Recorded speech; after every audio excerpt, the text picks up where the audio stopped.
Over 70% of the world's school-age population lives in areas where streaming video lessons or running heavy cloud applications is practically impossible. In the United States alone, over 15 million students in rural districts across Appalachia, the Mississippi Delta, and the Mountain West deal with internet connections that choke whenever multiple classrooms load a web page. Yet venture capital has poured billions of dollars into flashy AI tutoring platforms requiring fiber broadband, new tablets, and $30 monthly subscriptions.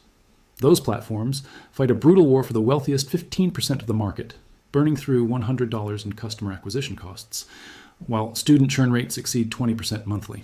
Meanwhile, a completely different breed of operators is quietly building recurring revenue businesses by taking the exact opposite approach.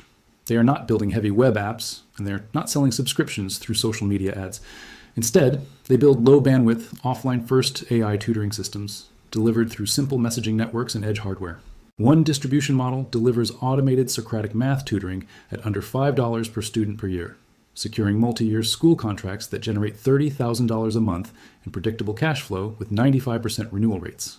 My name is George, and after studying the business models with the highest survival rates, one pattern becomes impossible to ignore. The most profitable technology businesses are rarely the ones pushing visual complexity. The real money is made by operators who strip away friction, reduce delivery costs to pennies, and solve painful shortages where nobody else is willing to compete. Over the next 12 minutes, we will break down how to build a profitable AI tutoring platform for rural students, the technical architecture, unit economics, distribution playbooks, and key operational hurdles. Let's get into it. Understanding why 90% of EdTech startups fail reveals why rural tutoring is such a massive financial opportunity. When developers build an AI tutor, they design it on high-end laptops connected to gigabit fiber. They build React interfaces, integrate voice streaming, and route queries to unoptimized frontier model APIs. But in the real world, this model collapses. In rural communities, families rarely own personal computers for each child. An entire household shares a single budget Android phone with limited storage, often away all day with a working parent and only available after 7 in the evening. Furthermore, rural mobile data is expensive, capped at strict limits, or congested. If your software requires a 50 megabyte app download and a continuous WebSocket connection, rural students cannot use it. Direct-to-consumer sales are broken for education. With online ads, customer acquisition exceeds $100. Parents sign up in September, notice their child stopped opening the app by November, and cancel before winter break. At $20 a month, over 2.5 months, you lose $40 on every acquired user. This is where the boring advantage comes into play. In rural school districts, the core problem is a catastrophic shortage of specialized teachers. In thousands of rural counties, school districts cannot find certified instructors for advanced calculus, physics, or remedial algebra. A single teacher often covers 4 grade levels simultaneously. These districts have federal Title I and RAPE funds set aside for academic intervention, but nobody to hire. An AI tutoring system built for their bandwidth constraints provides the only scalable solution to this staffing crisis. There are 2 primary delivery architectures that successful rural educational operators use: the zero-install messaging pipeline and the offline edge microserver. Instead of building a standalone mobile app that forces users to navigate app stores, the zero-install messaging pipeline runs directly on platforms rural users already have installed. In international markets, that platform is WhatsApp, while in North America, it is a hybrid of SMS and mobile messaging gateways. Every barrier you place between a student and their learning session cuts active engagement in half. When the tutoring interface exists inside a messaging app already open on their home screen, the friction disappears. A student simply texts a math problem to a verified number, and within 3 seconds, an automated conversational tutor begins guiding them. The backend routes incoming webhooks through a specialized pedagogical state machine. The system classifies the student's grade level and mastery state, then references a semantic vector database of curriculum standards, instead of spitting out the final answer, which turns the tool into a cheating engine that gets banned by teachers. The system retrieves a prompt template, forcing the model into a strict Socratic method. The AI acts as an empathetic coach, acknowledging what the student did right, pinpointing their conceptual mistake, and asking a targeted question to guide them toward the next step. This Socratic structure creates verifiable test gains for district renewals while compressing average responses to 30 to 50 words, slashing token costs. The second architecture is the offline edge microserver model. In areas without reliable internet, operators deploy physical microservers directly into classrooms, an approach proven globally by Learning Equality and Colibri. A ruggedized Raspberry Pi costing under $100 runs a local server and broadcasts a classroom Wi-Fi hotspot. It houses preloaded digital textbooks, interactive exercises, and a quantized small language model running on device hardware. Students connect with 0 internet required. all diagnostic metrics logged to a local SQLite database. When a teacher travels to cell coverage, the microserver syncs encrypted telemetry in tiny kilobyte packets and downloads curriculum updates. Now, let's do the simple math on the unit economics. In a traditional software business, cloud hosting eats up 20 to 30% of revenue. But when you architect an AI tutoring platform for low bandwidth efficiency, marginal delivery costs shrink dramatically. Suppose an active student completes 108 tutoring sessions across 36 weeks of school, averaging 8 message exchanges per session. That equals 864 message pairs per student per year. With prompt compression and semantic caching, an average exchange consumes roughly 370 tokens, totaling 320,000 tokens over the school year. Using modern high-speed language model APIs charging 15 to 30 cents per million input tokens, the raw compute cost for an entire year comes out to less than 25 cents per student. Even with database hosting and logging, total annual compute sits below 50 cents. Through high-volume SMS aggregators, or the WhatsApp Business Cloud API, outbound messaging rates drop to fractions of a cent. Real-world operators, such as Rising Academies with their Rory chatbot, have documented that the total marginal cost of delivering an AI virtual tutor over WhatsApp is approximately $5 per student per year, while keeping customer acquisition costs under 10 cents per user through institutional school distribution. Now contrast that $5 annual operating cost with the school district licensing model. Public school districts in the United States receive dedicated federal Title I and REAP funds for supplemental academic intervention, where software licenses traditionally price between $12 and $35 per student per year. If you license your low-bandwidth tutoring platform to 1,500 students at $18 per student per year, that single contract generates $27,000 in annual recurring revenue. Serving those 1,500 students at an operational cost of $3 per student per year costs you $4,500, leaving you with $22,500 in gross profit, an 83% gross margin.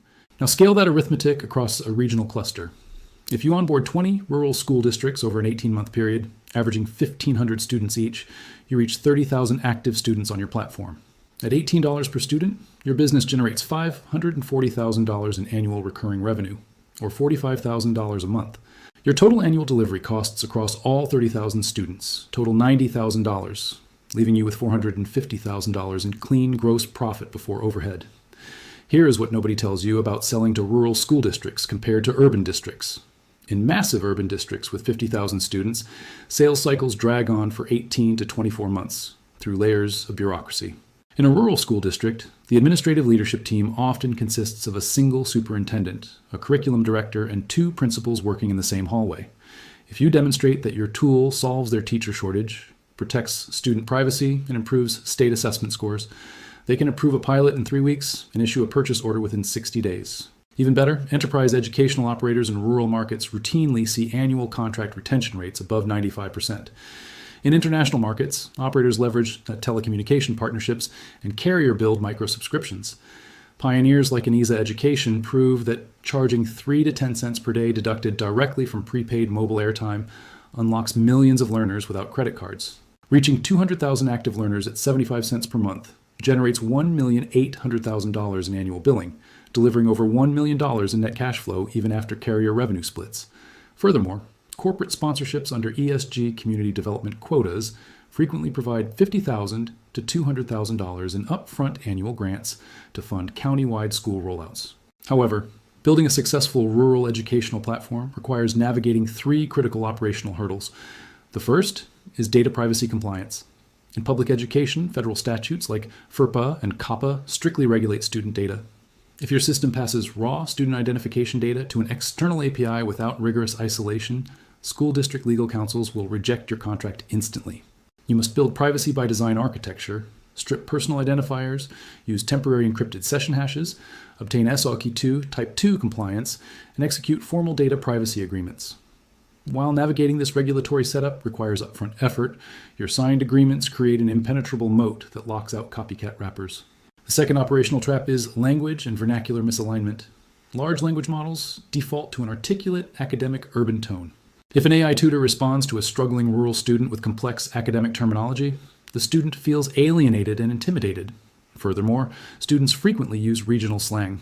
Successful operators overcome this by investing in localized prompt engineering, running extensive student pilot tests, and building custom semantic normalization layers. So the tutor communicates like a patient, accessible peer coach. The third critical trap is teacher threat perception. If teachers fear that AI will replace them, they will refuse to encourage student usage, and the contract will fail. The go-to-market strategy must center on teacher empowerment. You build an automated teacher dashboard that aggregates conceptual bottlenecks across the class. On Monday morning, the teacher receives a clean one-page summary revealing exactly which algebra concepts students struggled with over the weekend. As Christian Jackson, founder of EdTech, points out on educational leadership podcasts, the single most valuable currency you can offer a rural educator is time dollars. Saving a teacher 3 hours of manual grading turns them into the fiercest internal champion for your platform. To see how these principles play out in the real world, consider two software founders who launched educational AI platforms in 2024. Julian built a native iPad app featuring 3D avatar tutors, voice synthesis, and video streaming. Targeting suburban parents at $24 a month, Julian spent $65,000 on digital ads and acquired 700 users. But customer acquisition cost $85 per user, while streaming API costs averaged $9 per user monthly. By month 4, churn climbed to 22%. By year-end, Julian had exhausted his savings and shut down. Meanwhile, Ryan visited rural high schools in his home state and discovered 5 adjacent districts, sharing a single traveling physics teacher with dozens of unfilled math positions. Ryan built an ultra-lightweight Socratic math tutor, delivered over WhatsApp and SMS, paired with an automated teacher reporting portal. He attended regional superintendent conferences and offered 3 rural districts a free 12-week pilot. Diagnostic test scores for students using Ryan's platform increased by 27%. All 3 pilot districts signed annual contracts covering 3,200 students at $16 per student, generating $51,200 in guaranteed annual recurring revenue. His infrastructure costs totaled less than $5,000 for the year. Armed with hard academic data and superintendent references, Ryan expanded to 16 additional rural districts in year 2, generating $340,000 in annual recurring revenue with an operating profit margin above 80%. Ryan's success illustrates the core thesis of Clayton Christensen's landmark book, The Innovator's Dilemma. Disruptive innovations rarely begin by offering superior high-end features to demanding urban customers. Disruption begins as a low-end invasion, taking a simplified, unglamorous solution and deploying it in an underserved market where the alternative is nothing at all. In Morgan Housel's book, Same as Ever, he reminds us that enduring value comes from meeting fundamental human habits and eliminating friction. An AI tutor running on a basic mobile messaging thread or a local microserver meets students exactly where they are, solving an urgent problem without requiring expensive hardware. The rural education market represents hundreds of millions of ambitious students, thousands of under-resourced school districts, and billions of dollars in allocated funding waiting for software that works within their reality. If you can build a reliable system that bridges that gap, keeps delivery costs at pennies, and earns educator trust, you will build an extraordinarily resilient, high-margin enterprise. Ask yourself this critical filtering question. Are you building a business that requires your customers to adapt to your technology? Or are you engineering a solution that adapts seamlessly to the constraints of your customers? If this breakdown opened your eyes to the real economics of educational technology, hit that like button to support the channel. Make sure to subscribe and turn on notifications so you never miss our deep dives into real businesses, cash flow mechanics, and unglamorous wealth building strategies. Drop a comment below and let me know, what other overlooked industries do you think are ripe for low bandwidth, offline first artificial intelligence disruption? My name is George, and I will see you in the next video.